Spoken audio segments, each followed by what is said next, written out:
안녕하세요. 저는 사랑하는 엄마를 늘 마음속에 기억하고 사는 40대 여자입니다. 저에겐 너무나도 소중한 엄마라서 잘해드린 것 뿐인데 그걸 부러워하다 못해 질투하고 시샘하는 사람이 있더라고요. 저는 오늘 질투심 많은 저희 시모에 대해 얘기해 보려고 합니다. 끝까지 재미있게 잘 들어주셨으면 좋겠습니다. 저는 엄마에 대한 애정이 많은 반면 아빠에 대해선 좋은 기억이 하나도 없는 사람이에요. 어릴 때 아빠가 맨날 일도 안 하고 술만 먹으며 돈을 펑펑 쓰던 기억밖에 없었거든요. 그러다 보니 저희 엄마가 마음고생을 참 많이 하셨답니다. 여보, 제발 돈만 쓰지 말고 일을 하란 말이야. 앞으로 우리 애들 키우려면 돈 많이 들어가는데 언제까지 그렇게 펑펑 쓰기만 하면서 살 거야. 참나, 난 어차피 우리 아버지한테 물려받을 유산 많아서 괜찮거든. 그러니까 나한테 이래라 저래라 하지 좀 마. 저희 엄만 아빠가 그럴 때마다 엄청 힘들어 하셨어요. 엄만 그 힘든 마음을 교회에 나가서 기도하며 달래셨답니다. 아빠 말도 없이 며칠 동안 외박을 할 때도 많았는데 다른 여자랑 같이 돌아다니는 소문이 동네에 퍼지기도 했습니다. 한 번은 또 외박을 하던 아빠를 할아버지가 저희 집으로 잡아와서는 엄청 혼내신 적도 있었어요.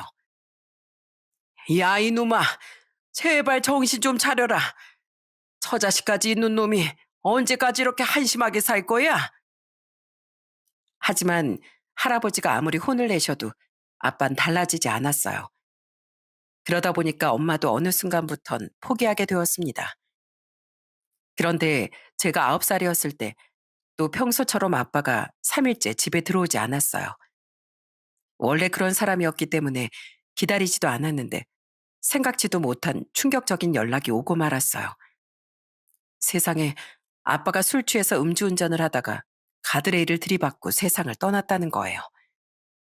그렇게 우리 집안에 피해만 주던 아빤 한순간에 하늘나라로 떠나버리고 저희 가족은 갑작스럽게 장례식을 해야 했습니다. 하지만 아빠에 대한 좋은 기억이 하나도 없어서 그런 걸까요? 저도 제 여동생도 장례식장에서 눈물 한 방울 나오지 않더라고요. 그냥 이제 아빠를 안 봐도 된다는 생각에 오히려 안도감이 들었습니다. 그런데 장례식이 끝난 지 며칠 지났을 때 할아버지가 저희 엄마를 찾아와선 돈 봉투 하나를 주시더라고요. 애미야, 그동안 우리 아들 때문에 고생 많았지? 우리 아들이 우리 집에 있는 돈을 다 갖다 쓰는 바람에 내가 너한테 줄 게 이것밖에 없어서 미안하구나. 앞으로 혼자 우리 손주들 키우려면 힘들 텐데 이거라도 보태 쓰거라. 하지만 엄만 할아버지한테 받은 그 돈을 나중에 저희 결혼할 때 쓴다고 고이 간직하고선 열심히 도배공 일을 하면서 저희 자매를 키우셨어요. 도배 일이 힘들다 보니까 맨날 어깨랑 허리에 파스를 잔뜩 붙이고 사시더라고요. 엄마, 너무 무리하는 거 아니에요? 저 김치에 밥만 먹어도 되고 용돈 없어도 되니까 좀 쉬엄쉬엄 하세요. 아니야. 그래도 내가 한 살이라도 젊을 때 더 열심히 일해야지. 어차피 나이 먹으면 일하고 싶어도 일할 수가 없어. 저희 엄만 저희를 위해 정말 고생 많이 하셨습니다.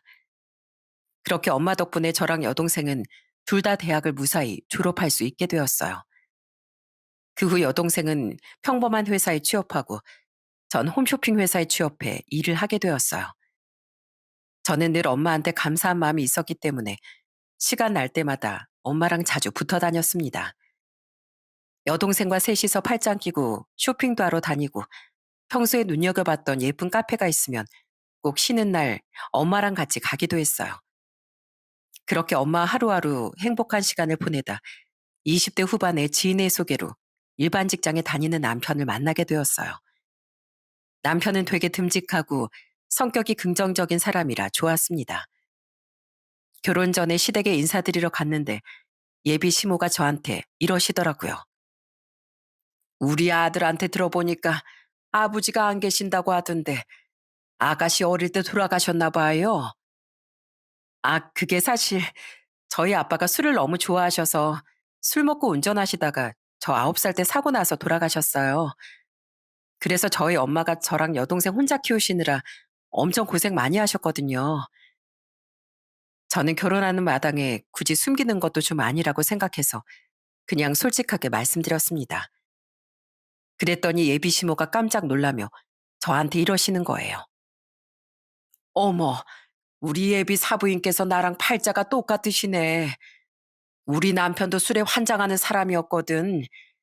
게다가 술만 먹는 것도 아니야.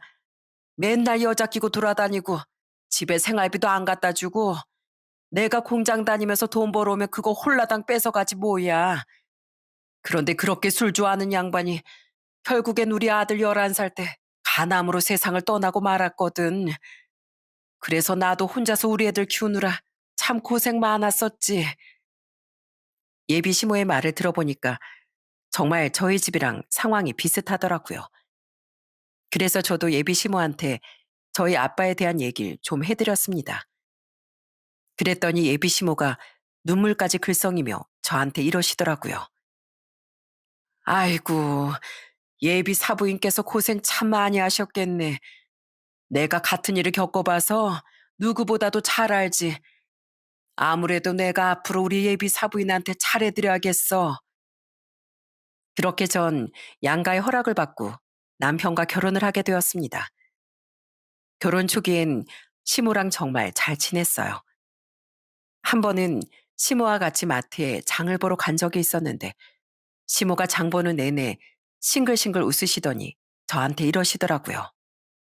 사실 내가 평소에 혼자 장 보러 다닐 때 딸내미들 데리고 마트에 나오는 엄마들이 그렇게 부러웠었거든. 우리 딸은 워낙에 성격도 쌀쌀맞고 무뚝뚝해서 말이지. 그런데 우리 딸도 안 해주는 걸 새아가 네가 이렇게 함께 해주니까 내가 기분이 너무 좋구나. 어머, 그러세요?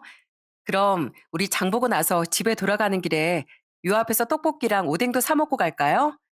아까 지나오면서 보니까 냄새가 너무 좋더라고요. 그렇게 장을 보고 마트 근처에 있는 포장마차에서 떡볶이랑 오뎅을 같이 사 먹었는데 시모가 어린아이처럼 너무 즐거워하시더라고요. 그렇게 시모랑 같이 시댁에 와서 같이 장본 것도 정리하고 저녁 준비도 같이 하기 시작했습니다. 그런데 밖에서 놀다 들어온 시누이가 들어오자마자 시모한테 짜증을 내기 시작하는 거예요.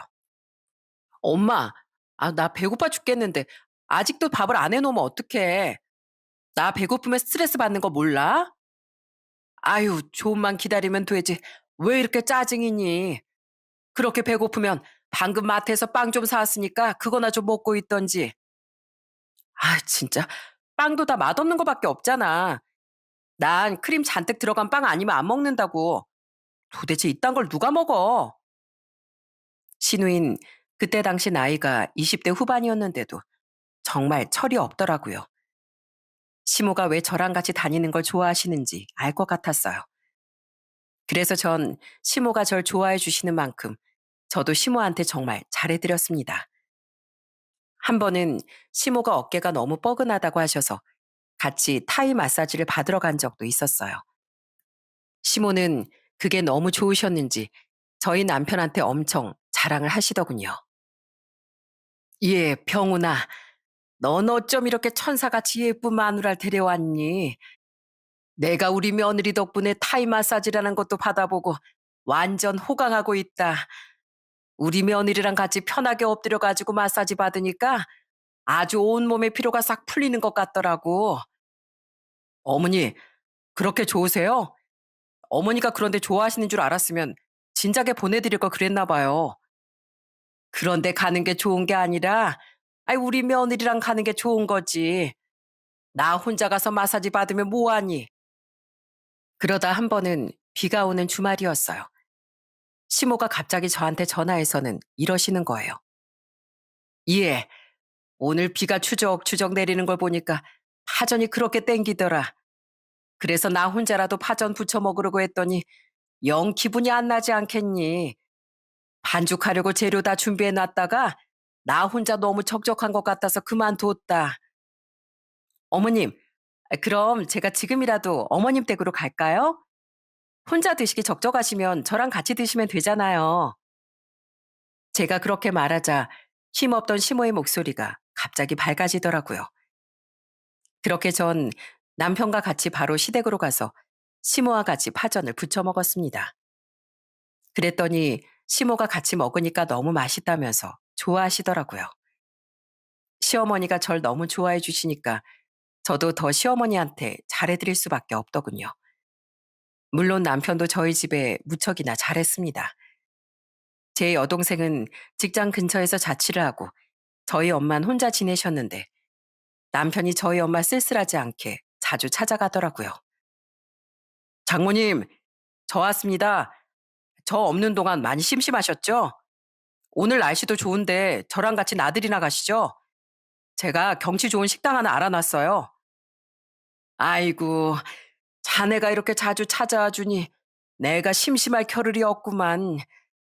내가 사위 잘 둬서 이 나이에 맛있는 것도 많이 먹고 좋은 데 많이 다니면서 참 호강하네.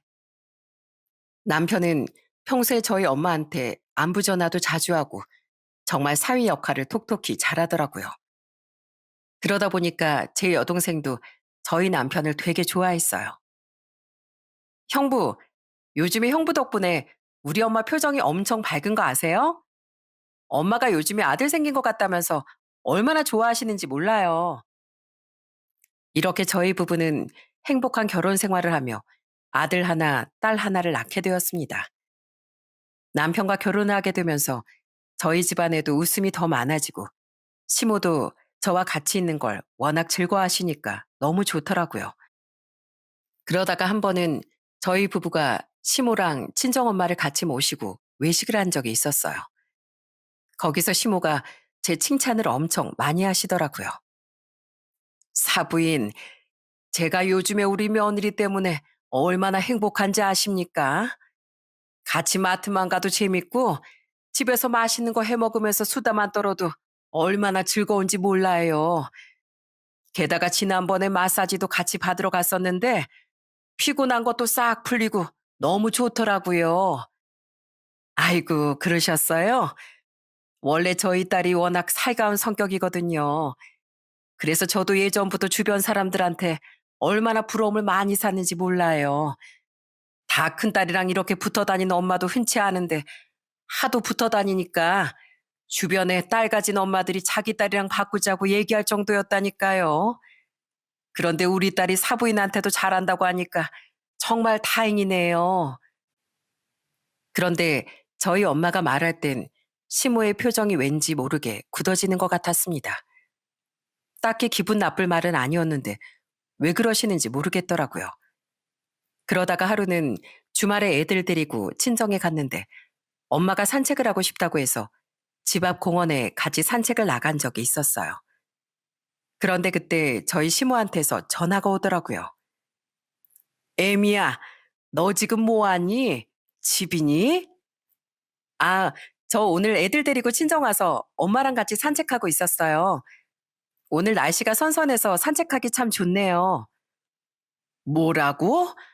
아니, 나도 산책하고 싶은데 왜 나한테는 안 물어봤어?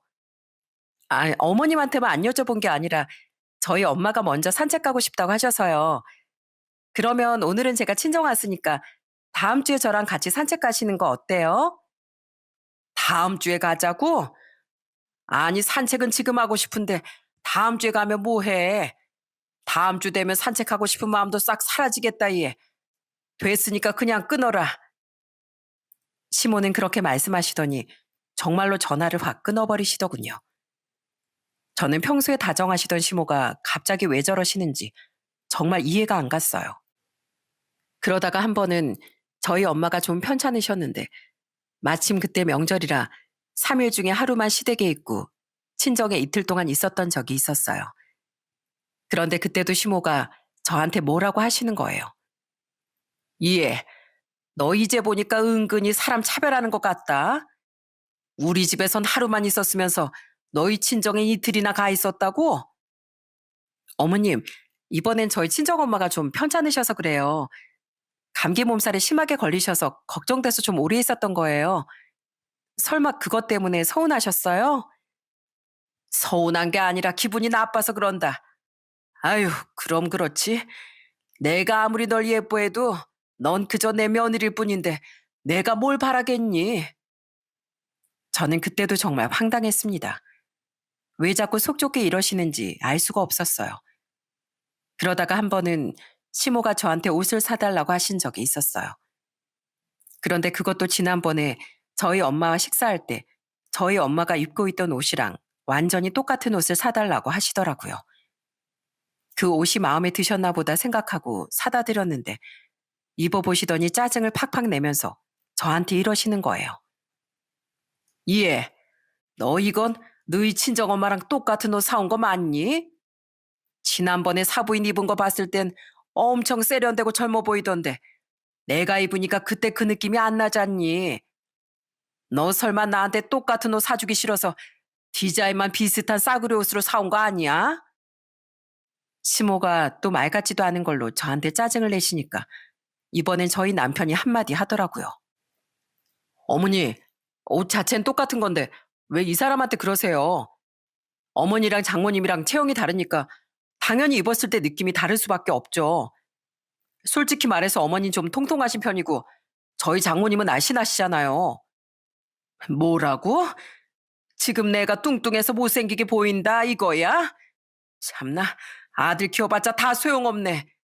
찬이야, 네가 봐도 할머니가 뚱뚱하고 못생겼니? 네 아빠가 할머니 살집이 많아서 네 외할머니보다 옷 입은 게 못나 보인단다.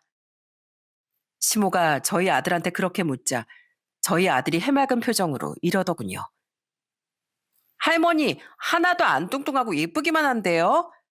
지금 이 옷도 할머니가 입으니까 엄청 잘 어울려요. 그래? 역시 우리 찬이가 보는 눈이 있네. 아이고, 아들이고 며느리고 다 필요 없고 난 우리 손주가 최고다. 시모는 그렇게 말하고선 저희 아들을 데리고 확 방에 들어가 버리시더라고요. 시모가 별것도 아닌 걸로 자꾸 짜증을 부리실 때 어떻게 해야 될지 난감했었는데 그래도 저희 아들이 시모한테 애교를 잘 부려서 이렇게 그냥 넘어갈 때가 많았어요. 사실 시모가 저희 아들을 정말 예뻐하셨거든요. 그런데 시간이 지날수록 시모는 자꾸만 저희 엄마의 일거수일투족을 신경 쓰면서 자꾸만 비교를 하시더라고요. 두 분이 서로 연락처가 있다 보니 깨톡 프로필 사진을 볼 수가 있었는데 저희 엄마 깨톡 프로필 사진이 바뀔 때마다 시모가 저한테 전화해서는 이러시는 거예요. 예, 사부인께서 이번에 가방 바꾸셨더라. 너 설마 너네 홈쇼핑에서 파는 가방 가져다 드린 거니? 네? 아니에요. 그거 엄마 아는 분이 안 쓰는 가방 하나 주신 거래요. 제가 저희 홈쇼핑에서 파는 거 가져다 드릴 거였으면 어머님한테도 똑같이 가져다 드렸죠. 가방이면 가방, 모자면 모자, 하나부터 열까지 다 제가 친정엄마한테만 사드렸을까 봐 엄청 신경 쓰시더라고요. 심지어는 저희 엄마의 머리 스타일까지 간섭을 하셨어요. 에미야, 너 지난주에 바빠서 못 온다고 한 거 너희 친정엄마랑 미용실 가느라 그랬던 거니? 사부인 프로필 사진 보니까 이번에 파마를 새로 하신 것 같던데 너 미용실 같이 따라가느라 나한텐 바쁘다고 거짓말한 거지? 네? 그런 거 아니에요. 엄마가 기분 전환하고 싶다고 혼자 미용실 가서 파마하고 오신 거예요. 그런데 왜 자꾸 저희 엄마 사진 하나하나 다 신경 쓰고 그러세요? 저 그렇게 사람 차별하는 성격 아닌 거 아시잖아요. 시모가 그럴 때마다 정말 난감하고 피곤했습니다. 저와 남편이 아무리 아니라고 말을 해도 믿질 않으시더라고요. 그런데 어느덧 제 결혼 생활이 15년 가까이 됐을 때 어느새 연세가 많아지신 저희 엄마가 자꾸만 몸이 안 좋다고 하시더라고요. 아유, 요즘 허리가 왜 이렇게 안 좋은지 모르겠네. 한의원에 가서 침도 맞고 물리치료도 받고 하는데 소용이 없어.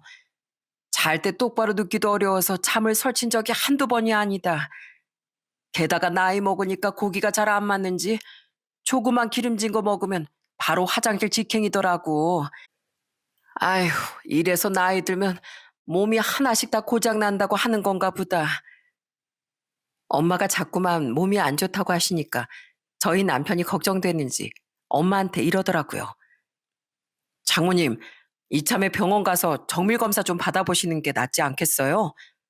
별거 아니라고 넘겼다가 큰 병이면 큰일 나는 거잖아요. 하지만 엄만 그냥 나이 먹어서 그런 거라며 병원도 안 가고 고집을 피우시더라고요.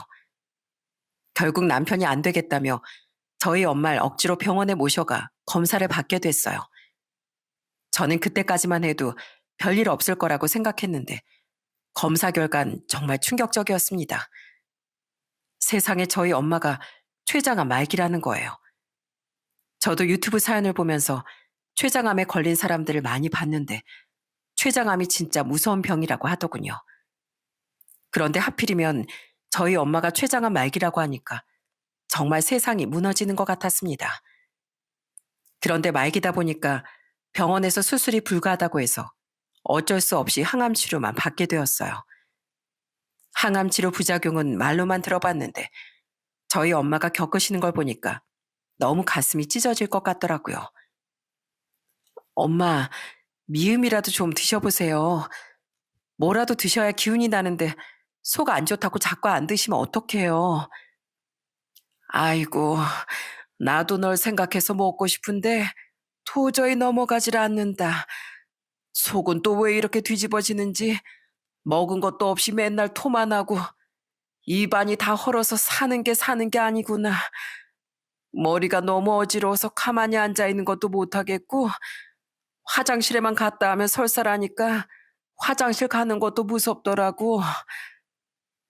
힘없는 목소리로 그렇게 말씀하시는데 그 와중에 제가 해드릴 수 있는 게 아무것도 없다는 게 너무 원망스러웠어요.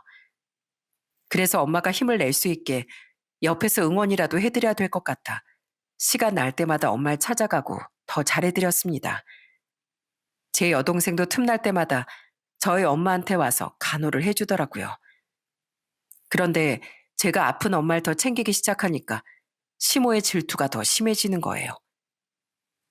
예, 사부인께서 진짜 아프신 거 맞니? 병원에서 뭐 오진한 거 아니고? 지난번에 봤을 때 멀쩡하셨잖니? 내가 봤을 땐 아무래도 너희 엄마가 엄살이 좀 심하신 것 같더라. 네? 병원에서 췌장암 말기라고 진단까지 내렸는데 무슨 엄살이라는 거예요? 저희 엄마 요즘에 항암치료 부작용 때문에 밥도 못 드시고 얼마나 힘들어 하시는 줄 아세요? 아니, 아유, 혹시 사부인께서 고생을 많이 안 해보셔서 엄살 부리시는 건가 했지. 솔직히 말해서 난 뭐 괜찮은 줄 아니? 나도 허리도 아프고 다리도 아프고 여기저기 안 아픈 데가 없어 얘. 건강검진에서 괜찮다고 나오긴 했지만 나도 속은 다 썩어 있다고. 저는 엄마가 잘못될까봐 하루하루 불안해 죽겠는데 이 와중에도 본인이 더 힘들다고 하시는 시모 때문에 너무 화가 나더라고요. 하지만 엄마가 너무 아프셨기 때문에 그런 거 하나하나 다 신경 쓸 겨를이 없었습니다. 그런데 하루는 평소처럼 엄마의 간호를 하고 있었는데 시모가 저한테 전화하더니 이러시는 거예요. 에이미야, 다음 주 주말에 나랑 같이 1박 2일로 놀러 가는 거 어떠니? 날씨 더 추워지기 전에 나들이 한 번 더 갔다 와야지. 어머님, 죄송한데요. 지금 저희 엄마가 너무 아프셔서 안 될 것 같아요. 놀러 가는 거 나중에도 갈 수 있는 거니까 어머님이 이해 좀 해주세요. 참나, 시애미한테 1박 2일 시간 내는 것도 어려워? 너 지금 나랑 놀러 가기 싫어서 너희 엄마 핑계 대는 거지? 너 내가 다 알고 있어. 제가 계속 아니라고 했지만 시모는 전혀 믿어주시질 않더군요. 시모가 이러실 때마다 얼마나 답답했는지 몰라요. 그런데 그 와중에 저희 엄만 병에 차도가 전혀 없고 항암치료 부작용으로 계속 힘들어하기만 하셨어요. 그런데 더 이상은 버티기 힘드셨는지 하루는 저한테 이러시더라고요. 혜란아, 엄마 그냥 항암치료 포기하고 집으로 가련다. 항암치료를 한다고 해서 얼마나 더 살 수 있을지도 모르는데 남은 인생 이렇게 고통스럽게 사느니 그냥 좀 더 짧게 살다가 하루라도 행복하게 지내고 싶구나. 네? 항암치료 포기하면 갑자기 화가 안 좋아질 수도 있어요. 그런데도 진짜 그러시겠다고요? 그래, 엄만 꼭 그렇게 하고 싶어. 사실 엄마가 예전부터 소원이 하나 있었단다. 죽기 전에 성지순례 여행을 꼭 한번 가고 싶었는데 아무래도 지금이 아니면 안 될 것 같아. 혜란이 네가 이 엄마 소원 좀 들어줄 수 있겠니? 사실 저도 엄마가 너무 고통스러워하는 걸 보면서 이게 맞나 싶을 때가 많았거든요. 그런데 엄마가 남은 생은 치료 대신 즐겁게 보내고 싶다고 하셔서 아픈 가슴을 부여잡고 그렇게 하기로 했습니다. 그 후 엄마는 치료를 중단하고 저랑 남편은 휴가까지 내서 튀르키예랑 그리스를 다녀오는 성지순례 여행을 떠났어요. 거기서 데린쿠유라는 지하 도시를 구경했는데 엄마가 엄청 좋아하시더라고요. 아이고, 여기가 기독교인들이 박해를 피해서 숨어 지냈다던 그 지하 도시구나. 세상에, 이렇게 땅속에 숨어 지내면서도 그 와중에 예배당까지 갖춰놓은 것 좀 봐라. 내가 살다 살다 이런 의미 있고 역사 깊은 곳에 와보다니 정말 감격스럽구나. 그 후에도 빌립보 유적지와 사도 요한 기념교회 등 정말 많은 곳을 다녔습니다. 저희 엄만 몸이 힘드신데도 그 모든 것들을 눈에 다 담으려고 노력하시더군요. 세상 떠나기 전에 마음속에 많은 것을 새기고 가려고 하시는 엄마의 모습을 보면서 얼마나 눈물이 많이 나왔는지 모릅니다. 그런데 여행한 지 3일째 되던 날, 시모가 저한테 깨똑으로 이러시더라고요. 예, 너 우리 아들한테 얘기 들어보니까 사부인이랑 해외여행 갔다더라. 난 여행도 한 번 안 데려갔으면서 치사하게 너희 친정엄마하고만 가는 거니? 어머님, 여행을 한 번도 안 가다뇨. 지난번에 저희랑 강원도로 놀러도 가고 제주도도 갔었잖아요. 참나? 아이, 그것도 여행이라고 하냐? 그리고 말기암 환자가 무슨 해외여행이야? 너희 친정엄마 말기암이라고 한 것도 다 거짓말이지? 말기암이면 병원에서 치료하느라 바쁠 텐데 그렇게 한가게 여행이나 다니는 게 말이 되냐고. 어머님, 진짜 왜 이러세요? 저희 엄마 항암 치료가 너무 힘들어서 항암 치료 포기하시고 마지막 소원이라고 하셔서 여행 온 거예요. 저희 엄마 언제 세상 떠나실지도 모르는데 당연히 그 소원 정도 들어드릴 수 있는 거잖아요. 하지만 시모는 제가 계속 거짓말을 한다면서 말도 안 되는 소리를 하시더라고요. 그래서 저도 더 이상 스트레스 받기 싫어서 답장을 하지 않았습니다. 그렇게 엄마와의 마지막 여행을 끝내고 한국으로 들어온 후 엄마를 집에 모셔다 드리고 저희도 집에 왔습니다. 그런데 한숨 돌리기도 전에 누가 저희 집에 찾아왔더라고요. 그건 바로 저희 한국 도착 날짜를 알고 있었던 시모였어요. 시모는 집에 들어오자마자 저한테 마구 화를 내기 시작했습니다. 야, 네가 지금 이 시애미를 무시하는 거지? 시애미가 이렇게 두 눈 뜨고 시퍼렇게 살아있는데 감히 친정엄마만 모시고 해외여행을 가? 지금 네 엄마만 엄마고 난 동네 아줌마라 이거야? 데려갈 거면 나도 데려가야지. 왜 나만 쏙 빼고 가냔 말이야? 세상에, 저희 엄마 마지막 소원이라서 갔다는데도 끝까지 이러시는 걸 보고 저도 도저히 못 참겠더라고요.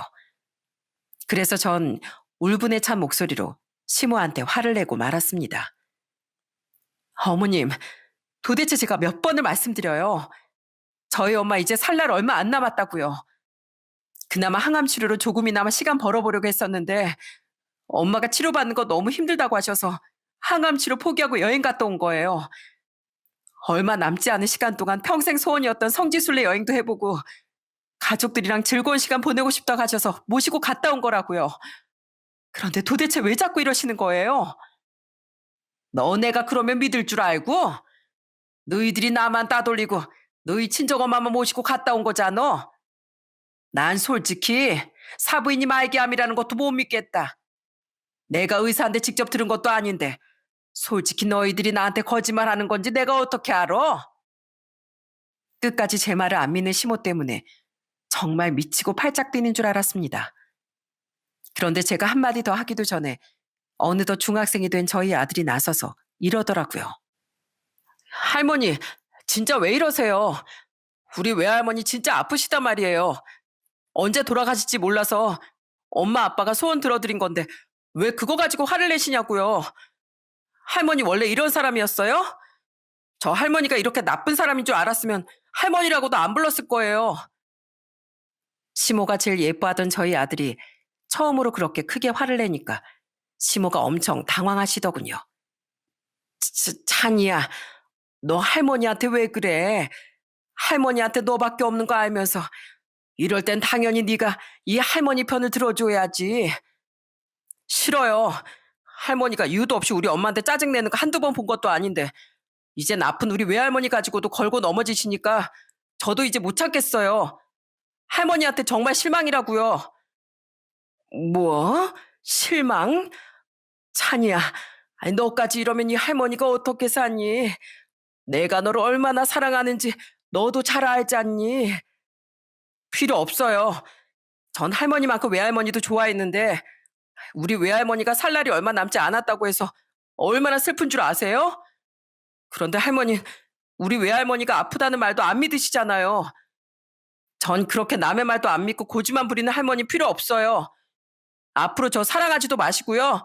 저 손주로 생각하지도 마세요. 저도 앞으로 할머니 안 볼 거니까요.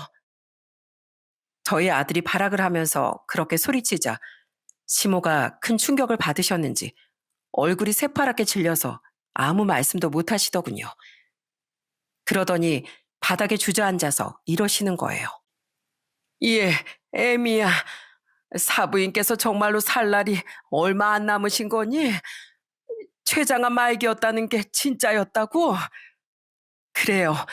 제가 몇 번이나 말씀드렸잖아요. 거짓말할 게 따로 있지. 자기 엄마가 암 말기라고 거짓말할 사람이 어디 있어요. 아휴, 난 설마 했지. 사부인을 마지막으로 뵀을 땐 건강해 보이시길래 그냥 엄살 부리는 건 줄 알았다. 췌장암 걸린 게 진짜라고 해도 그냥 초기인데 말기라고 하는 건 줄 알았어. 게다가 이번에 항암 치료도 그만뒀다길래 몸이 좋아져서 이제 치료 안 받아도 되는 줄 알았지. 그런데 세상에 그렇게 몸이 아프셨다는 게 사실이었다니. 그러자 이번엔 저희 남편도 시모한테 엄청 화를 내더라고요. 어머니, 제가 진짜 어머니 때문에 창피해 죽겠어요. 아무리 질투심이 많아도 그렇지 좀 지나치다는 생각 안 하세요? 이 사람이 평소에 어머니한테 못한 것도 아니고 딸처럼 잘했었는데 아픈 저희 장모님 좀 더 신경 쓰는 게 그렇게 배 아프셨냐고요. 남편까지 화를 내니까 시모가 고개를 푹 숙이고 눈물을 뚝뚝 흘리시더군요. 미안하다. 난 정말로 다 거짓말인 줄 알았어. 사부인께서 나랑 나이도 비슷하니까 당연히 아직까진 건강하신 줄 알았지. 요즘에 다들 100세 시대라고 하는데 사부인께서 벌써 그런 큰 병을 얻었을 줄은 상상도 못했단 말이야. 어머님, 저는요, 차라리 어머님 말씀처럼 저희 엄마가 아프다는 게 거짓말이었으면 좋겠어요. 엄마가 곧 세상을 떠날지도 모른다고 생각하니까 지금도 이렇게 가슴이 찢어진다고요. 어머님은 제가 어머니만 따돌리고 저희 친정엄마랑 재밌게 놀고 싶어서 여행 갔다 온 줄 아시죠? 아니요. 저 이번에 여행 가서 웃는 시간보다 우는 시간이 더 많았어요. 힘든 몸을 이끌고 어떻게든 구경하러 가는 엄마 모습 보고선 울컥하고 밤하늘의 별자리 하나까지도 눈에 담으시려는 그 모습 보면서 가슴이 갈기갈기 찢어졌다고요. 미안하다. 난 그런 줄도 모르고 너희들이 사부인만 챙기고 싶어서 말기암이라고 거짓말하고 날 따돌리는 줄 알았어. 아휴, 내가 도대체 왜 그랬는지 나 자신이 정말 한심해 죽겠다. 아무래도 내가 이 나이 먹고 노망이 났나 봐. 나 같은 건 그냥 죽어야 돼. 나 같은 인간은 이 세상에 살 가치도 없다고. 시모는 그렇게 말하고선 한참 동안 눈물을 흘리셨어요. 그러더니 조용히 일어나 저한테 이러시더라고요. 애미야, 정말 미안하다. 이게 다 속 좁은 내 잘못이니까 더 이상 난 신경 쓰지 말고 사부인 많이 챙겨드려라. 그럼 난 이만 간다. 시모는 그렇게 말씀하시고선 조용히 뒤로 돌아서 쓸쓸히 집으로 돌아가시더라고요. 저도 그 모습을 보고 마음이 참 많이 착잡했습니다. 그런데 다음 날 회사에서 열심히 일을 하고 있었는데 갑자기 친정엄마한테서 전화가 왔어요. 혜란아, 방금 너희 시어머니한테서 전화가 왔는데 지금 우리 집으로 오고 있다고 하시네. 너 혹시 무슨 일 있었니? 갑자기 시모가 저희 친정엄마한테 찾아간다고 하셨다는 얘기를 듣고 저도 무슨 일인지 궁금하더라고요. 그래서 퇴근하자마자 바로 친정엄마한테 달려갔습니다. 그런데 세상에 전 거기서 정말 깜짝 놀랄 만한 광경을 보고 말았어요. 시어머니가 저희 엄마한테 죽을 끓여주고 계신 거예요. 어머님, 지금 여기서 뭐 하세요? 아, 그게 내가 사부인한테 너무 죄송해서 이렇게 찾아왔다. 너흰 평일에 출근하느라 바쁘니까 나라도 이렇게 옆에 있어주고 싶어서 말이야. 시어머니는 저희 엄마한테 손수 끓인 죽을 숟가락으로 다 떠주시면서 엄마한테 진심으로 사과를 하시더라고요. 사부인, 제가 그동안 사부인께서 진짜 아프신 줄도 모르고 저희 며느리한테 참 스트레스를 많이 줬습니다. 제가 그동안 외롭게 살고 딸이랑도 살갑게 지내지 못하다 보니까 우리 며느리를 저 혼자 독차지하고 싶은 마음에 욕심을 냈었던 것 같아요. 사람이 나이 먹을수록 현명해져야 되는데 저는 너무 어리석은 사람이었나 봅니다. 정말 다시 한번 죄송합니다. 시어머니가 그렇게 사과를 하시자 저희 엄마가 시어머니 어깨를 따뜻하게 안아주면서 이러시더라고요. 사부인, 그동안 많이 힘드셨죠? 그래도 우리 딸들은 둘 다 살갑다 보니까 전 많이 웃으면서 지냈는데 사부인께선 하나 있는 딸이 무뚝뚝하고 쌀쌀맞으니 기댈 데도 없었겠지요. 물론 우리 사이도 있지만 그래도 아들하고 딸은 느낌이 다르지 않습니까? 그래서 저희 딸한테 사랑도 듬뿍 주시고 많이 의지하셨던 것 같은데 저희 딸이 요즘에 절 더 많이 챙겨서 섭섭해 하셨을 것도 잘 압니다. 사부인께서 저희 딸을 예뻐하셨던 만큼 섭섭한 마음도 더 크셨겠죠. 아유, 아닙니다. 딸이 시애미보다 친정엄마를 더 챙기는 건 당연한 건데 제가 욕심이 너무 많았어요. 우리 며느리를 이렇게 예쁘게 키우는데 보태주는 거 하나 없었으면서 사부인이랑 똑같이 챙겨주길 바란 제가 잘못이죠. 게다가 이렇게 많이 아프시다는데도 그 말을 믿지도 않고 괜한 질투심만 부려서 정말 죄송합니다. 그래서 말인데 좀 늦긴 했지만 제가 이제라도 사부인 곁을 지켜드려도 될까요? 지금이라도 사부인이랑 친구처럼 지내면서 남은 시간 동안 편하게 지내시게끔 해드리고 싶습니다. 애미야, 나 그렇게 해도 되겠니? 너랑 사부인이 허락만 해주신다면 내가 꼭 그렇게 하고 싶구나. 시어머니가 그렇게 말씀하시자 저희 엄마가 인자하게 웃으며 이러시더라고요. 사부인, 저희 딸 허락받을 필요 없습니다. 저 평소에 혼자 지내느라 적적했는데 사부인이랑 같이 있으면 소소하게 옛날 얘기도 하면서 시간도 보내고 좋죠. 그러니까 그렇게 하고 싶으시다면 그렇게 하셔도 됩니다. 저야말로 사부인께서 그렇게 해주시면 정말 감사할 것 같네요. 그게 정말이세요? 아이고, 역시 우리 며느리가 누굴 닮아서 이렇게 착한가 했더니 다 사부인을 닮아서 그런가 봅니다. 정말 고맙습니다, 사부인. 그날 저희 엄마랑 시어머니는 서로 부둥켜 안고서 눈물을 많이 흘리시더라고요. 저도 그 모습을 보고 마음속으로 시어머니를 다 용서할 수밖에 없었어요. 물론 질투심 때문에 절 의심도 하고 스트레스도 많이 주셨었지만 시어머니가 왜 그렇게 됐는지 생각해보면 가슴이 참 많이 아프더라고요. 아마 저희 시어머니한테도 사랑이 많이 필요해서 그랬을 거예요. 그래서 그 이후엔 정말로 저희 시어머니가 저희 친정엄마 집에서 지내며 저희 엄마 곁을 계속 지켜주시더라고요. 친정에 가보면 시어머니가 항상 집도 깨끗하게 청소를 해주시고 저희 엄마 주무실 때 이불까지 덮어주시더라고요. 게다가 두 분이서 근처에 나들이도 가시고 사진도 참 많이 찍으셨어요. 엄마, 오늘 우리 어머님이랑 같이 집 앞에 산책하고 오셨다면서요? 아까 어머님이 엄마랑 같이 산책할 때 찍은 사진 보내주셨거든요. 안 그래도 사부인께서 너한테 자랑할 거라고 사진을 많이 찍으시더라. 아휴, 요즘에 내가 사부인 덕분에 얼마나 즐거운지 몰라. 나이가 비슷하다 보니까 우리 어렸을 때 얘기도 하고 서로 통하는 게 많아서 얼마나 좋은 줄 아니? 게다가 어찌나 날 챙겨주시는지 내가 감기라도 들까봐 옷도 아주 따뜻한 걸로 다 입혀주시더라. 어머, 진짜 우리 어머님이 그러셨어요?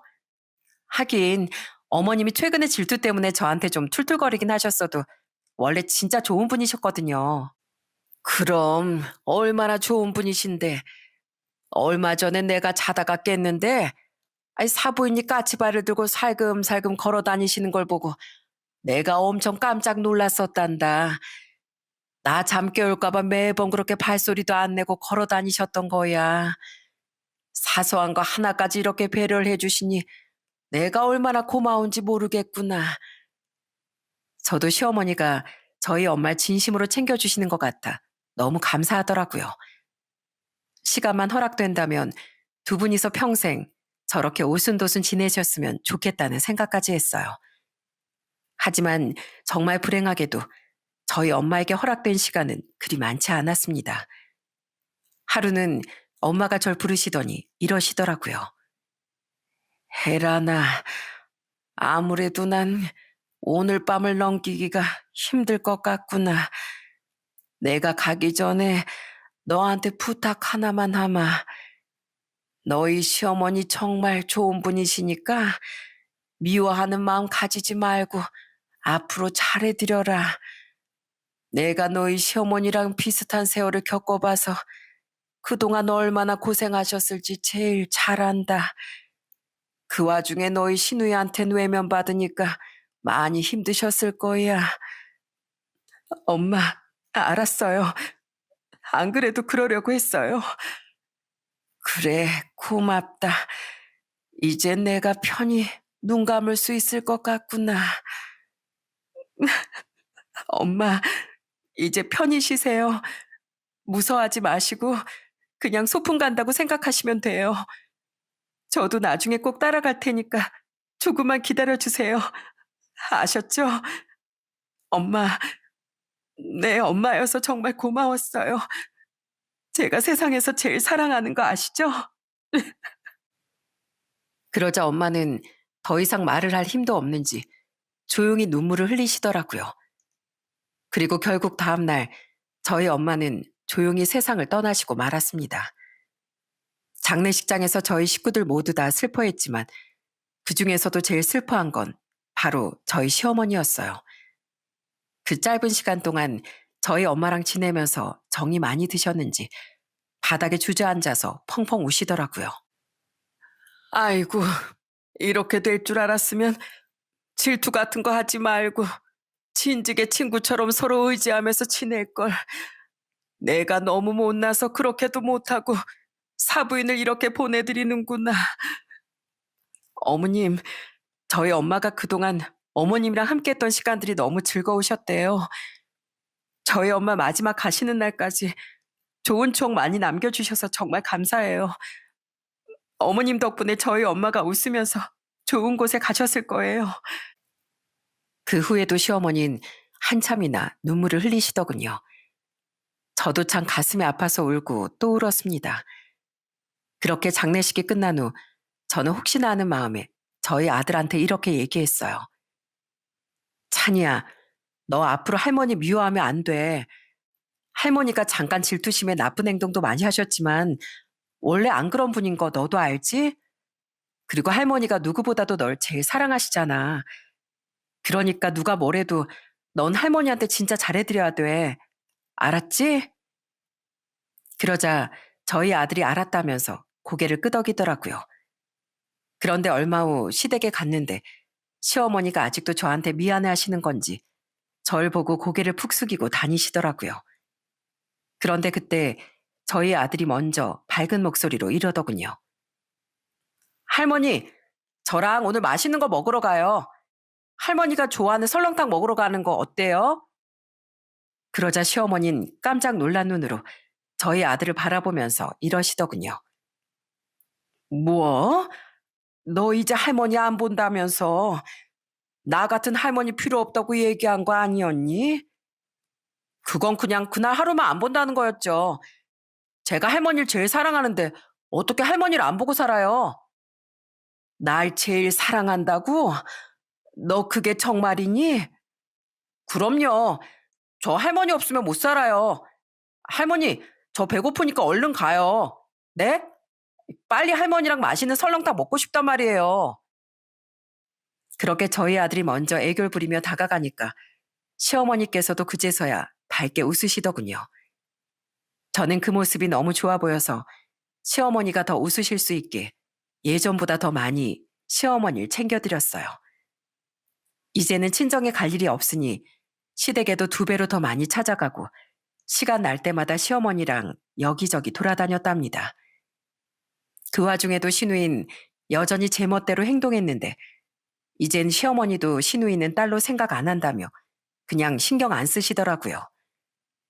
그렇게 어느덧 시간이 흘러 저희 엄마가 돌아가신 지도 1년이 되었습니다. 예전에 시어머니가 본인만 빼고 해외여행을 간다고 말씀하셨던 게 마음에 걸려서 시어머니한테 이렇게 여쭤본 적이 있었어요. 어머님, 이번에 저희랑 같이 해외여행 한번 가실래요? 혹시 어디 가고 싶은 데 있으세요? 아이고, 난 너희들하고 같이 있기만 하면 어디든지 상관없지. 꼭 해외가 아니더라도 그냥 국내 여행도 상관없다. 원래 여행은 어딜 가느냐보다 누구랑 가는지가 제일 중요하다고 하잖니. 그래요? 근데 왜 지난번엔 저랑 여행 간 적 한 번도 없다고 하셨어요? 강원도랑 제주도도 갔다 왔는데 한 번도 여행 간 적 없다고 저한테 뭐라고 하셨잖아요. 그건 국내 여행은 갔었는데 해외여행은 안 갔다 이거지. 그런데 그땐 그냥 내가 심통나서 그랬던 거고 난 그냥 국내 여행도 좋다. 너희랑 같이 갈 수만 있다면 아무것도 없는 무인도여도 상관없어. 알고 보니 저희 시어머니는 여행이 중요한 게 아니라 항상 저희랑 같이 있고 싶으셨던 거였어요. 그 마음을 알고 나니까 저도 모르게 왠지 울컥하더라고요. 그래도 이왕 여행 가는 거 해외여행이 좋을 것 같아서 다음 달쯤에 시어머니랑 같이 해외여행을 가려고 계획하고 있답니다. 그런데 시어머니는 저희랑 같이 가는 해외여행이 그렇게 설레시는지 벌써부터 무슨 옷을 입고 갈지 고르고 계시더라고요. 에미야, 나 여행 갈 때 이런 옷 입고 가면 어떨 것 같니? 내가 그래도 젊었을 때 이런 화사한 옷이 잘 어울렸었거든. 어머, 너무 예쁠 것 같은데요. 안 그래도 지난번에 어머님이 젊었을 때 사진 보여주셨잖아요. 저 그거 보고 완전 미스 코리아인 줄 알았어요. 어머머, 아이 미스 코리아는 무슨. 너 자꾸 그렇게 나 띄워주면 나 진짠 줄 안다. 저는 민망해하면서도 쑥스러워하시는 그 모습을 보고 웃음을 빵 터뜨리고 말았답니다. 그런데 사실 미스 코리아 같았다는 그 말은 농담이 아니었어요. 저희 시어머니 젊었을 때 사진을 보니까 정말 예쁘셨더라고요. 저희 시어머니한테도 그렇게 꽃다운 시절이 있었을 텐데 혼자 자식들 키우느라 고생 많이 하셨을 거 생각하니까 앞으로도 더 잘해드려야겠다는 생각이 들었습니다. 아마 저희 엄마나 시어머니 말고도 혼자서 자식들 키우느라 고생 많이 하신 분들이 많을 거예요. 혹시라도 그 자녀분들께서 이 사연을 듣게 되신다면 나중에 후회하지 말고 살아계실 때 최대한 잘해드리라고 말씀드리고 싶네요. 우리 어머님들께선 많은 걸 바라는 게 아니라 자식과 따뜻한 말 한마디 더 나누고 일상을 공유하면서 소소한 행복을 느끼길 바라시는 것 뿐이랍니다. 그 정도는 어려울 거 하나도 없으니까 지금이라도 꼭 그렇게 하셨으면 해요. 저는 자식들을 위해 헌신하시는 이 세상의 모든 부모님들을 존경합니다. 저 역시도 그런 부모가 되기 위해 많이 노력하고 있어요. 몇 년 전에 결혼한 제 여동생도 저희 친정엄마 같은 엄마가 되고 싶다는 얘기를 입에 달고 살더라고요. 여러분, 그럼 전 이쯤에서 제 이야기를 마쳐야 할 것 같네요. 짧지 않은 이야기 끝까지 들어주셔서 정말 감사합니다. 그럼 모두들 행복하세요.